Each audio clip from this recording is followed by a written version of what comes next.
Well, welcome back to Two Qs with Lisa Ward. I am your host, and today our guest is Miss Holly. So, Holly, why don't you go ahead and introduce yourself? Absolutely, Lisa. My name is Holly Burrow, and I am the CEO and founder of equALL Business Solutions. And what we do is we work with academic spaces and economic development offices and nonprofit spaces to help support and educate entrepreneurs. And the way that I arrived here was by being an entrepreneur myself. So we build resources and educational journeys and all kinds of support to help first time and early stage business owners learn how to do what they want to do and build scalable, successful businesses. I love it. You created a business from all the frustrations you had yourself. Let's help other people. For sure, for sure. I mean, starting a business is really, really difficult, especially if you've never done it before. So this is my sixth business. And when I sold the one prior to this, I thought, how can I actually prevent people from having this awful, painful experience that I have had? And the only solution I could come up with was to share what I had learned. So now I've figured out how to not just share what I've learned, but share what our entire team of 25 plus advisors have learned, so now we work across the country to be able to help entrepreneurs. Love it. Love it. Love it. So, I ask everyone the same two questions. And your first one is, what do you want that you don't already have? Huh. That's a big question. It's an open-ended question. What Hmm. do I want that I don't have? I have a really lovely life, and I have many things that I want and most things that I need. So what I really, really want is to be able to build this business into something that is truly, truly impactful and changes the life situation of other early stage entrepreneurs. That's something that's really near and dear to my heart and is something like that's what gets me up every morning and keeps me doing what I'm doing because I want to be able to change people's neighborhoods and family trajectories and all of these things those are the things that entrepreneurship can do that are not necessarily able to be done by going out and working for someone else always. Entrepreneurship has the ability to impact your entire neighborhood, your entire family, and change the trajectory of growth. So that's really like if I want one thing, that's the thing I want. I want to be able to create and build this business to a place where we're creating that impact, not just across the US, but across the globe. Wow. Big, So big, small big goals. I goal. got small goals. I love it. But it's not just you anymore. You have the team now. You've got the infrastructure, We're which we're is rolling. We're wonderful. definitely making it happen. I mean, we're growing inch by inch as you do. I mean, scaling is difficult and we're in year 3. So we are in scale period of time and it's just as painful for us as it is for anybody. You have bumps Mhm. and bruises and you're building processes and understanding how to build management mechanisms and all of the things that even if you've done it before, it's not smooth every time. You have to figure out what are the kinks and quirks for the type of humans that are drawn to the work that you're doing. And I think that that's something that oftentimes gets overlooked when you're thinking about scale is it's not just a rote practice. It's based on the type of humans that your business functions with. And Mhm. so sometimes they're going to be a more creative person or they might be a more logical engineering based person. And so your processes have to sort of reflect that. And we're definitely in that growth stage. Nice. We'll get back to that. But I do want to ask you the second question. What's holding you back from like changing the whole world? It sounds like. I got small goals. um, time. I mean, there's never enough time in the day. And money, as always. I mean, any business, cash flow is always cash is king. So, how much money do you have flowing that can fuel those growth processes? You don't want to grow too fast because that's also not good. Yeah. So the thing that's the hardest is managing and moderating that growth pace because technology has done a really interesting thing to the business growth world and has created this idea of hockey stick growth that is, I mean, it's only really achievable and sustainable in technology. but it has filtered into the way that we think about growth. So something like us, where we are technology enabled and we do have pieces of technology that we sell, but we're largely still a service-based business, and you can only grow at a certain pace. Otherwise, you can't keep up with the growth. Even if you can go out and fetch the sales, everything else has to come with it. And Yeah. so that's really the hardest piece of it. Is like, how do you manage the time and the flow and the growth rate and all of those things? So what's missing is just time. Like if I had 50 hours in a day, it still wouldn't be enough. And so the way that you scale time is you bring in other people and they have more time. So that then touches money. So it's always, it's this constant cycle of time and money. How do you best manage it? How do you best make it flow together? Yes. Absolutely. Um, so kind of going back to your initial hires, what was the decision process? Like, how did you know you were ready to bring on that person? Because you have to support them. For And that's sure. a big exposure to yourself. It's okay, well, if I lose a customer or I don't gain the sales that I'd previously gained, how have you grown organically that way? So first step for me is it's got to be somebody that's truly aligned with our mission, because obviously we're really, really mission driven. So that's step one. But step two then means it's got to be somebody that does not reflect me. Like I can't, I think a lot of founders just by nature, and we get to have these conversations all the time. So I can speak with a little bit of authority there, is we tend to pick people that resemble us as the Mhm. leader, just because we're like, oh, I want someone else that can do what I do because I'm tired and I don't want to do all the things that I do. But identifying kind of what your strengths and weaknesses are, and picking somebody that is on the opposite end of that spectrum from you. That's really where you should be at when you're strategically thinking about it. But as far as financially speaking, for me personally, and this is not how everybody looks at it, but for me personally, my first big hire that was a higher end hire, I wanted to have their entire year's worth of salary and support monies in the bank, because that way, if something happened, I had the cash to support it. Mhm. That doesn't mean that I'm not continuing to go out and get sales, and that original principle might not ever be touched.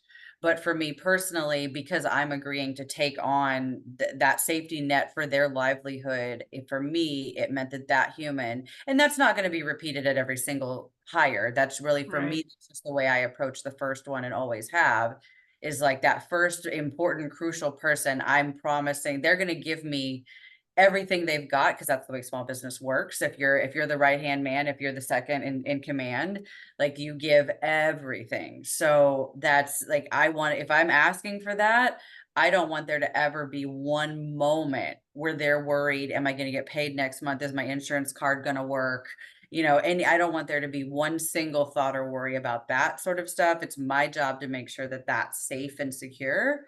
So for me, that means I want all that cash in the bank up front, and then it just sits there as principal. And oftentimes that ends up benefiting me anyway, because then that principal is earning interest and it's just hanging out and making more money. Mhm. But mentally, it does something amazing for my brain when I do it that way, because then I'm not worried about Right. being able to pay them. That stress of like, and every business owner out there knows the stress of payroll. Like that's, I don't ever have that in that scenario. That happens later as we continue to hire and we're Mhm. continuing to scale. But that first person, I don't want them to worry about it, and I don't want to worry about it. But what that means is that on the front end, I usually wait longer to be able to do it, Yeah. because I want that security and safety. But it means we're both super safe and secure and we're not worrying, which that's a magical feeling. Yes, especially if we're earlier on in a business startup. That's that's typically what keeps most people up at night. It's, am I going to be able to pay the mortgage next month? Well, and Or I find that it also helps recruit really great talent, because if you can come to the table when you're making those negotiations because coming on with a brand new business is super risky as an employee. Mhm. So if you can come to that negotiation table and say, all of your full salary is already safe and secure. This is not based on money to be earned. It's money that's already been earned. So that's not something you need to be worried about. And that actually does make a difference, being able to bring in high level talent early on, because it's so risky to join a startup. Mhm. So And if they, you know, they are the good fit, the good hire, they earn, you know, they bring in the revenue to basically pay for themselves. So that initial principal now is still there in the bank, hypothetically, yeah, and then yes. And when hires you the do it next right, it one. is. Yeah, when you do it right, that's how it works. Yeah. Not to say that I've done it right every single time, but because yeah, business ownership is sort of a steep learning curve, but Mm-hmm. Mm-hmm. but But that is something I've learned over time. It makes a huge difference for everybody's mental wellness. mm-hmm. Mm-hmm. Okay, so that's like your initial hire. Now that you're a larger team, how do you then decide, or is there a mechanism that you look for or a threshold that you wanted to meet to then scale? We're now not just hiring one more person, we're hiring 5 more people in a year. Like, what does that I look mean, like? money always dictates it. I mean, that's, if you're not at a place where you can afford it, then you don't do it. It's that simple. And that may mean you need to go back to the drawing board and figure out how to ramp up sales or whatever it is, because you're going to get to a place where you need more people because there's only so many hours in the day. And Mm-hmm. adding humans means adding hours. So if you need more hours, you have to add more humans. So it's really understanding where your revenue is at and what can you actually support, and what's the long-term trajectory of that support. So like my heart always aches for like direct to consumer companies, because that's so much harder to predict, which that's luckily in this business, because I sat in that seat for a long time. This business doesn't function that way. We are B2B, and we have a lot of longer term contracts. And so for me, I can look at the trajectory of contracts we have in play and be like, okay, I just signed a new contract with XYZ organization. That's going to allow me to hire someone, and that human cost is covered for the next 3 years or whatever that looks like. So Mm-hmm. this is actually much easier to manage than the direct to consumer route, because when I was in food service, which is where I came from, owning restaurants and catering companies and stuff, I mean, it's a very fickle space. It's very exhausting, has huge ups and downs annually. Like and it changes year to year. So like right now, because we talk to so many business owners day in and day out, like we know that the food services space is struggling really hard right now. Mm-hmm. People don't have as much disposable income. Companies don't have as much disposable income. Yeah. So they're not spending like they were. So it's just a very different trajectory. And that's why that space is also much more volatile as far as staffing goes, is you hire and fire regularly. Like I got really good at firing people in the food service industry because you don't have a choice. You may not get next month's catering contract, and you can't support the person you just hired. Yeah. So then they have to go. Like it's awful. It's never a good feeling. So Mm-hmm. the better handle you have on your cash flow and understanding your money, the better a job you're going to be able to do managing that cash flow for staff. Yeah. So, having owned and started several businesses, you kind of alluded to this earlier, but if we're new to starting a business, is there a certain type of business that you suggest people? Now, there might be a passion project. You might be, trained executive chef. You're like, no, that I'm opening up my own restaurant. But if we're coming from corporate world and we want to get off, the W-2 train, is there a type of business you think would be easier? I mean, it's all work. It's all work. There's not an easier, but the most common mistake I see people make is they don't follow the money. The reality is you need to understand when you're looking at that, and we meet people all the time. Oh, I want to leave my corporate job. I want to start a coaching business. I want to start a XYZ business. Mm-hmm. And I'll say, okay, well, what are you looking at as projections for the first year? Well, I don't know, because I don't know how to price it. Well, the market tells you all that. Do your research before you quit your job. Understand what's the potential for what you want to do. And oftentimes we have to have the horrible hard conversation with these dreamers that want to be doers, that what you want to do doesn't make money. It's Mhm. really and honestly hard to make money in the space that you're trying to function, so don't do it. So I would say like that there's not necessarily a type of business, but follow the money. If you can't make enough money to maintain and grow your lifestyle, it's stop. Like stop thinking that that's a business. It might be fun, it might be a side hustle, it might be something you donate time to, but that's not a business. And I think clearly understanding from moment one the difference between a business and a hobby is crucial. And a lot of people don't understand what the difference is when they're starting, and they don't ever think through, is this actually going to make enough money to be able to support my life? Mhm. And so Mhm. I like there's not a type of business, but there's a type of mindset. And so understanding the money from the very get-go. I mean, that's obviously a clear thread I'm weaving here is like if you don't understand the money of your business, it's going to be almost impossible to make it grow because the money Mhm. is what makes it grow.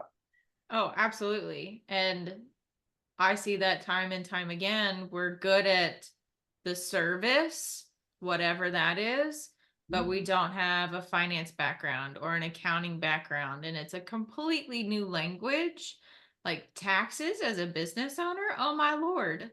You need to hire people to help you walk through how do I actually do this? But I think that perspective of you need to hire people, I think a lot of people don't view it from that perspective. They think, "Oh, I'll figure it out."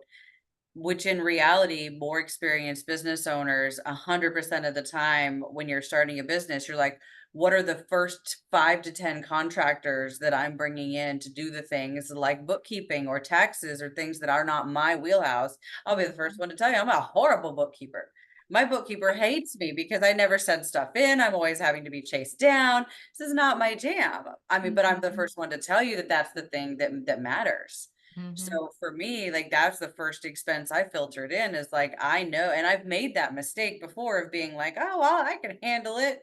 No, I can't. I'm not good at this. Like this is not my thing. So find somebody else that is. So I think that being a business owner means that you have to have some really real conversations with yourself about what are you capable of, what are you good at, and then be very realistic about what you need to farm out and be able to have people supporting you. And that doesn't mean a staff. I mean, that doesn't, I think a lot of people mistakenly think, oh, that means I need to hire someone into my business.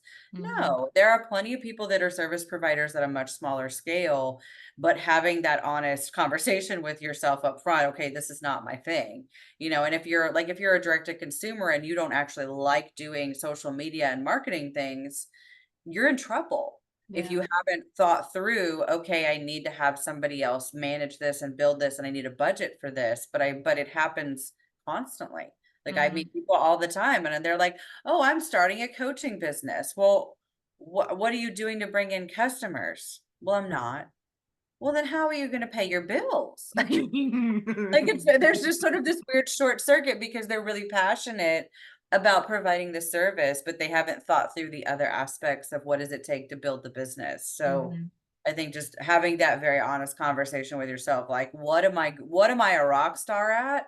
And only pick 2 to 3 things. Don't tell yourself it's all the things. And then Mhm. what do I need support on? Because you're not gonna be able to do them because you're not good at them.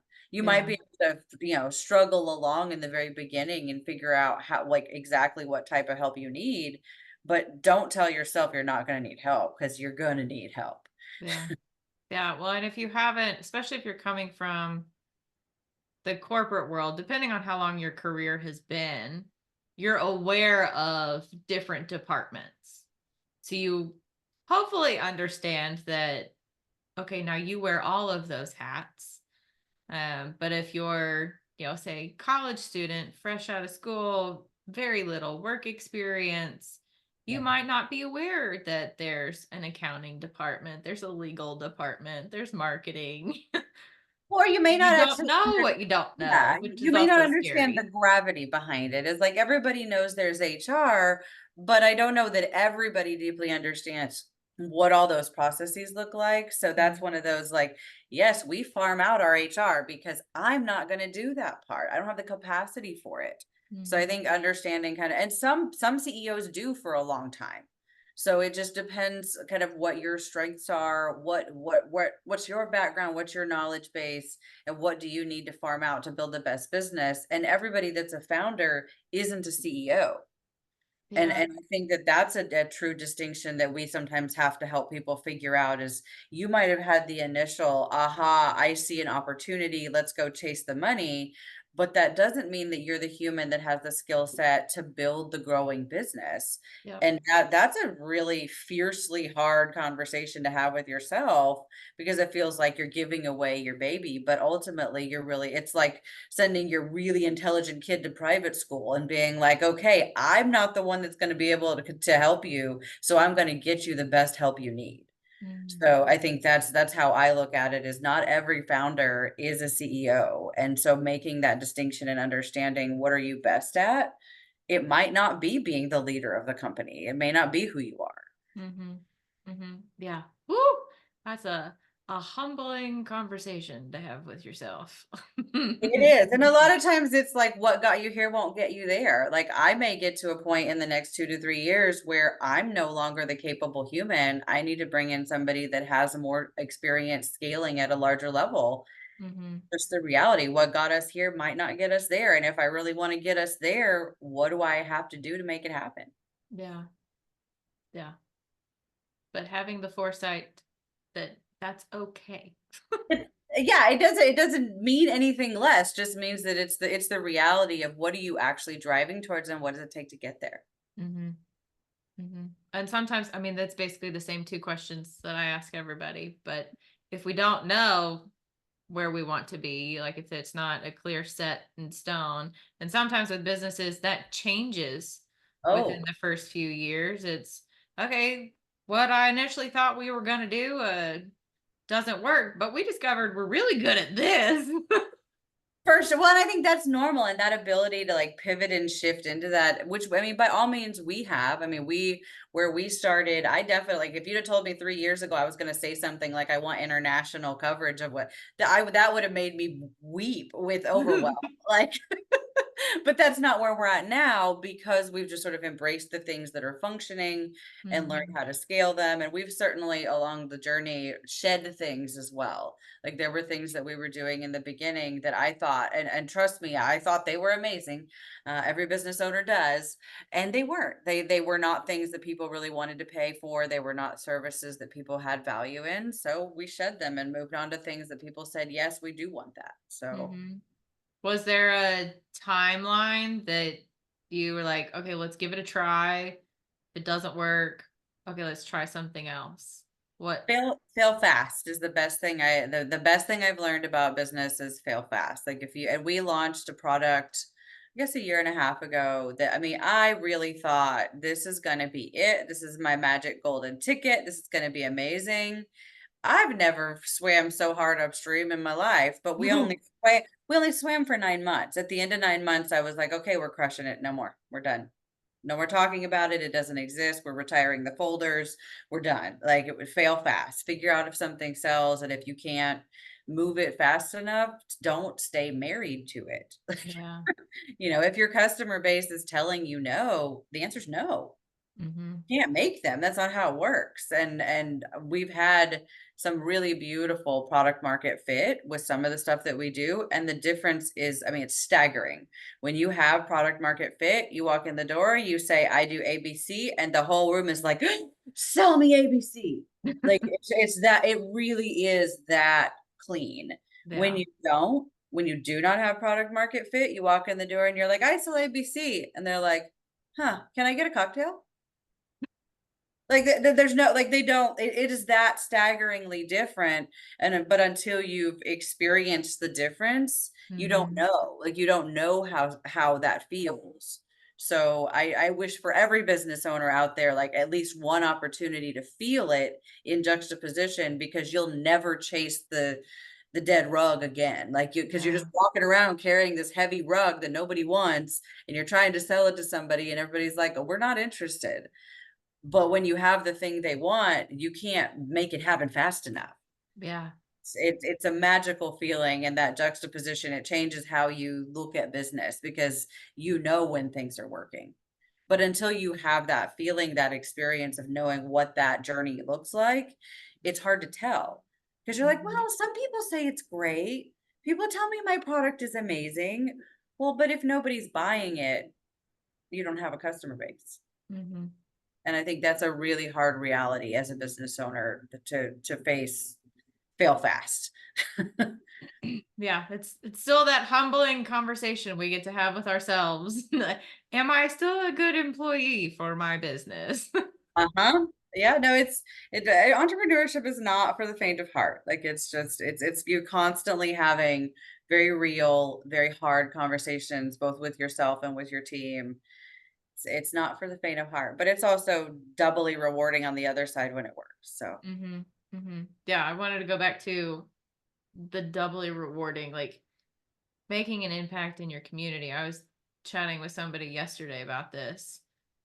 The legacy that you could have as a business owner is amplified so much more than being a W 2. Now, which is fine to be a W 2 because being a business owner is not for everybody.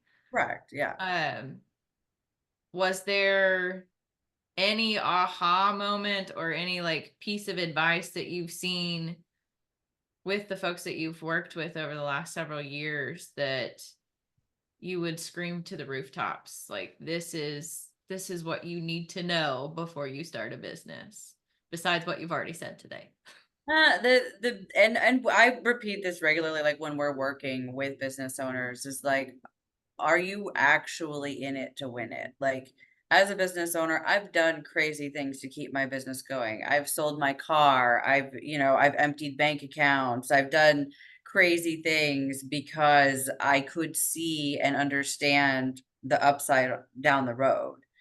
And if you're not willing, and not everybody is, and there's nothing wrong with that, if you're not willing to make those sorts of sacrifices to keep your business going, because businesses always have, no matter how successful it is, businesses always have those moments. That I have yet to ever meet a single successful CEO down the road that is the founder and the builder of the business that hasn't had to sell a house, sell a car, cash in a 401k, do something crazy because some moment comes and you can't move fast enough. And it Mhm. may be that there's a contract landing or something is happening and you can't secure the cash to make it happen fast enough, but you know that that money's going to 4x down the road because the contract is already in play. You need the cash flow to get there. But as a business owner, you have to sacrifice it. Like many times I'm the lowest paid person on my payroll. I'm not the highest paid person. I'm the lowest paid person because the team that I bring in are the ones that are making it happen. And I know that at the end of the day, I get to cash out in a different way in a different avenue. Mhm. So it's, are you willing to ride those crazy waves? And if that's not who you are, if you're uncomfortable in that environment, then it might not be for you, and that's okay. But the kind of person that loves the steadiness and the predictability of a paycheck every 2 weeks that's secure and stable, It's that not for you. person might not be a business owner No. because it doesn't really work that way. I mean, it might 10 years down the road when you're really on solid footing and things are Mhm. really flowing consistently, but you'll notice I said 10 years. Yeah. Can you live the next decade of your life with all of these crazy, like riding the roller coaster, making it happen? Mhm. Mhm. Yes, and that's I think social media makes it look a lot easier than it actually is because they only see Mhm. the fun stuff. You don't see the I want to fire myself today or, I would really prefer to hide under the covers. I mean, we all have those days. And like I think back to one of the things that inspired me to do what we're doing now is I attended a talk and it was a successful business owner in publishing. And Oh. this person had an extremely, at this point in time, when they were standing on the stage speaking, had an extremely successful magazine that was doing very, very well. And they were being sort of interviewed and grilled about what it took to build it and all these things. And this person was telling only the glory story, Oh. And at this point, like I had not started this company yet. I was not really fully seated in this, like I want to help figure out how to help entrepreneurs thing. And this person is telling the story, and at the same time, I'm like, I feel like I know who this person is, but I don't know. Like maybe I've met them before. I decided to sit in the back of the audience and Google them up. This person had 16 failed magazines prior to the success. And when I say failed, I mean full on failed. Some of them ended in Wow. bankruptcy, some of them ended in lawsuits. Like when I say failed, I mean failed. Not one breath of that crazy journey was uttered on that stage. And that room, Ah. the way that event was tailored was for new business owners. Like how do you become a successful business owner was essentially kind of the top, so at that moment, I was like, I don't ever want to be that person. I Mhm. want to talk about the dirties. I want to talk about the hard days. I want to talk about the failures because this person is not by, I mean, I'm sure that they were just wanting to bask in their glory story, which I absolutely understand. But Mhm. they're creating a false reality because you kind of mentioned like that social media does that. They're creating a false reality that like I had an idea, I launched it, it was magic. Now I have all this money and life is so good. 16 massive failures That's prior to awful. that. Like, but the audience is like chewing it up and Yeah. this is amazing and I want to Mhm. do it. I'm going to start my business next week. It's going to be awesome. Like they're walking out with this sort of false representation. And that to me is a sickening moment because you have to understand how far it can fall. Mhm. You have to be willing to live with that reality that you're going to spend $50,000 opening up XYZ storefront or whatever it is, and that was your savings. And you might shut down in 90 days because you Yep. might not have done enough research and you might not really know what you're doing because you got too excited and you didn't do your due diligence and Mhm. you weren't really ready. And that's the sort of thing, like, I don't ever want to create that scenario where entrepreneurs are hearing those stories. I want the glory story in the same breath with the failure story. What did Mhm. it take to get here? Good Lord, it was hard. Like, so I want that to be, I want the whole breadth of story to be told to entrepreneurs because you should know that going in. Otherwise, it's going to be a heartbreaking journey because you don't know what's coming. Right. Oh, I think if I could share one thing, it would be like, understand, are you really ready for what this journey could hold? Are you really ready to roll with that and accept it and figure it out? Because you're building the plane as you're flying it. Yep. Yep. And sometimes that is a scary feeling. Sometimes it's invigorating. Sometimes it's phenomenal, and then the next day it's awful. Like it's Mhm. and then the next day you wanna hide in the closet and hope no one talks to you because you have nothing good to say to the world. Like, Yeah. and it flows like that frequently, where one day is amazing and the next day is terrifying. So, are you the kind of person that really wants to go on that journey? Or do you love and bask in the security of another environment? There's nothing both are fine, both are good. It Mhm. just depends on who you are and how you wanna spend your days and your time. Mhm. That's awesome. Well, any other fun projects or anything that's coming up or other communities that you're a part of that you volunteer with in your, loads of free time that you And have? all my abundant free time. Um, I will be honest at this point, there's not a lot of volunteering happening in my life. Has been in prior times, but not currently. We do as a company, we do a lot of support of like high school age entrepreneurship. So Awesome. we work with some organizations that educate in that space, and I allow our staff to use that as paid time to go in Oh, and help good. space. So that's something that we do as a company is try to help support the next generation of entrepreneurs. What does that look like? That's fantastic. Well, unless you have any other tidbit that you're like, everybody needs to know XYZ, we've hit a lot of good stuff today. So thank you so much. But is there any other nugget of advice you have for our new entrepreneurs? And if you're a new entrepreneur, ask for help.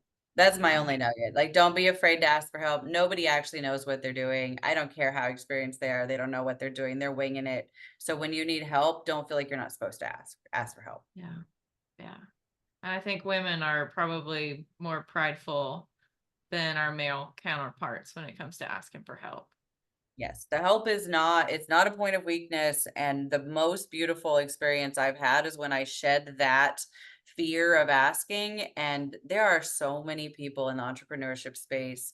All they really want is to use their incredible failures to try to help you not fail. And Yeah.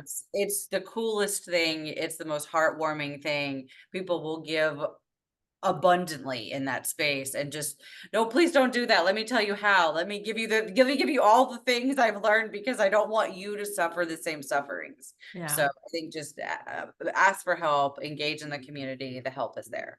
Awesome. Awesome. Awesome. And do your research before you do anything and Yes, follow the money. always. Awesome. Well, thank you so much, Holly, for joining us, and hope you guys all tune in for our next episode. Thank you, Miss Lisa.